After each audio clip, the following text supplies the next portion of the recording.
Le silence du pervers narcissique. Pourquoi le pervers narcissique utilise le silence dans ses relations, surtout au début? Le silence utilisé par le pervers narcissique, PN, est une stratégie manipulatrice qui vise à contrôler, punir, déstabiliser l'autre. Ce silence peut prendre différentes formes, mais il sert généralement à punir. Le pervers narcissique ignore délibérément la victime pour lui faire ressentir la douleur émotionnelle et l'inciter à s'excuser ou à modifier son comportement.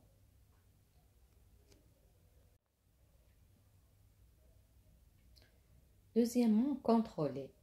Donc le PN ou le pervers narcissique utilise le silence pour contrôler. En ne répondant pas ou en se montrant distant, le pervers narcissique crée un climat d'incertitude, obligeant la victime à chercher des réponses et à se sentir dépendante de lui. Troisièmement, manipuler les émotions. Le silence du pervers narcissique peut induire la culpabilité ou le doute, amenant la victime à questionner ses propres actions et à se sentir responsable de la situation. Quatrièmement, établir une distance.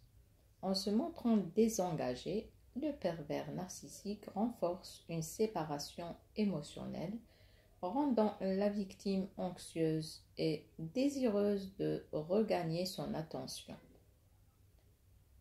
Avec le silence du pervers narcissique, essaie de déstabiliser la victime et se mettre au-dessus d'elle.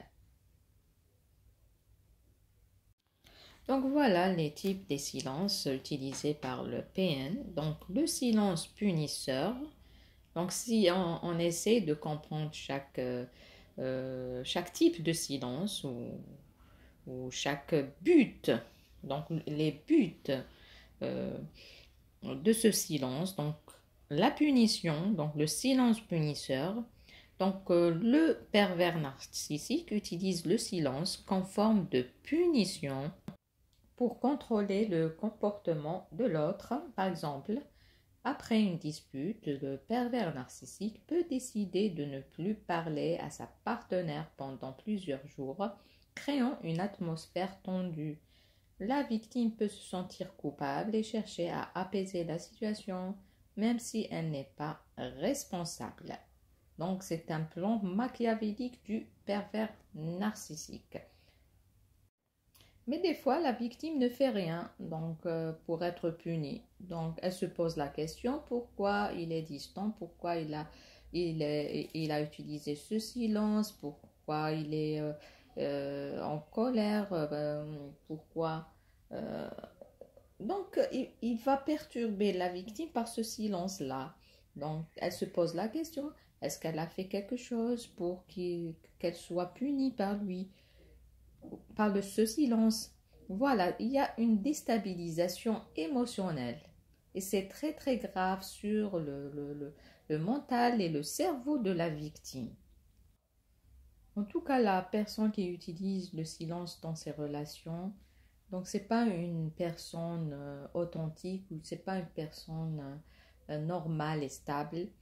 C'est une personne malade qu'il faut l'ignorer, qu'il faut prendre ses distances d'elle et voilà, il ne faut pas rentrer ou tomber dans le piège de ces personnes toxiques. Deuxième type de silence, donc un silence stratégique, parce que le pervers narcissique, il n'est jamais spontané. Toujours, il calcule la situation, il calcule ce qu'il fait, il prévoit les choses, voilà. Donc, il utilise le silence pour une stratégie donnée. Donc, Donc, le PN évite de répondre ou de communiquer des informations pour manipuler la situation. Par exemple, lorsque l'on pose des questions sur ses sentiments ou ses projets, le pervers narcissique reste silencieux ou répond par des vagues déclarations. Cela laisse la victime dans l'incertitude, la confusion, la poussant à faire des efforts pour obtenir une réaction ou une explication.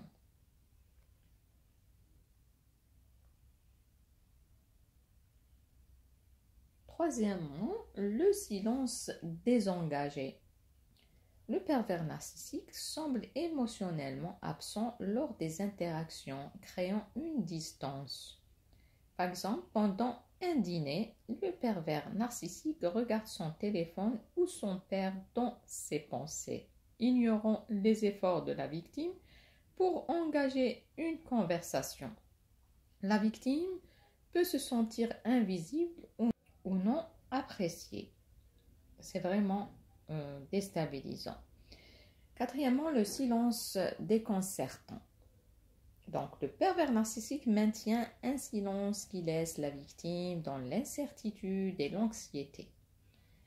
Par exemple, après avoir partagé une bonne nouvelle, la victime attend une réaction positive, mais le pervers narcissique reste silencieux et impassible. Cette absence de réponse peut amener la victime à douter de la valeur de ses accomplissements. Le silence manipulateur. Le pervers narcissique utilise le silence pour induire la culpabilité ou le doute chez la victime. Par exemple, après avoir exprimé une opinion ou une critique, la victime peut être confrontée à un silence froid. Le pervers narcissique peut ensuite faire des remarques subtiles qui insinuent que la victime est la cause du silence, renforçant ainsi son sentiment de culpabilité. Le pervers narcissique sait que la victime est une personne empathique, authentique, qui n'est pas malade comme lui. C'est pour ça qu'il utilise ces techniques-là pour la rabaisser et pour la manipuler.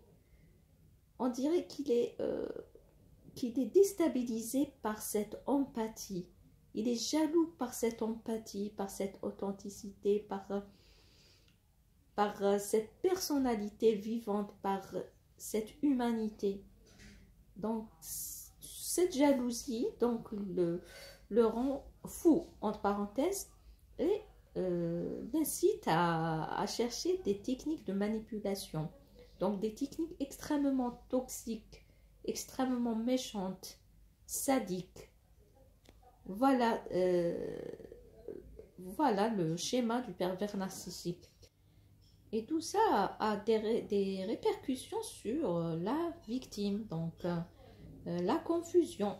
Donc ce silence-là induit la confusion, l'anxiété, donc la confusion, le manque de communication crée une incertitude sur les sentiments et les intentions du pervers narcissique, amenant la victime à douter de sa propre perception de la réalité.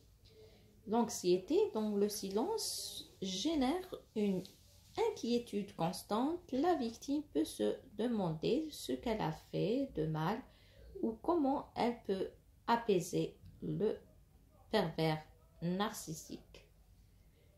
Je pense que vous avez tous vécu ce schéma, ou la plupart de vous, puisque vous êtes là pour regarder cette vidéo. Donc, vous savez que cette technique extrêmement toxique du pervers narcissique peut engendrer des conséquences atroces sur la victime. Voilà, l'isolement. Les comportements de silence peuvent isoler la victime qui se sent incomprise et seule face à la manipulation, rendant difficile le soutien extérieur. Baisse de l'estime de soi. les réactions silencieuses du pervers narcissique peuvent amener la victime à se sentir inappropriée ou non digne d'attention, diminuant sa confiance en elle. Tout ça conduit à la culpabilité chez la victime. Donc la victime peut internaliser le silence comme une forme de reproche, la conduisant à croire qu'elle est responsable des problèmes dans la relation. Ici, je parle des victimes qui ne connaissent pas ce que c'est un pervers narcissique. Donc la victime authentique, empathique, qui ne connaît pas ces techniques machiavéliques, qui ne connaît pas ce démon masqué. Donc, quand elle est face à ce silence, à ces techniques manipulatrices du pervers narcissique, elle ne sait pas ce qu'elle doit faire. Elle est confuse, elle ne sait pas comment se comporter, elle se culpabilise. Mais une fois la victime connaît ce mécanisme machiavélique du pervers narcissique, elle sait ce que c'est un pervers narcissique, donc elle se documente sur cette situation, donc elle sait comment agir face à cette situation, à ce silence, à cette manipulation. Et dans une prochaine vidéo, on va voir des techniques de défense de la victime face à la manipulation et le silence du pervers narcissique. Il y a certaines personnes qui ne sont pas perverses narcissiques, mais utilisent le silence. On va en parler aussi.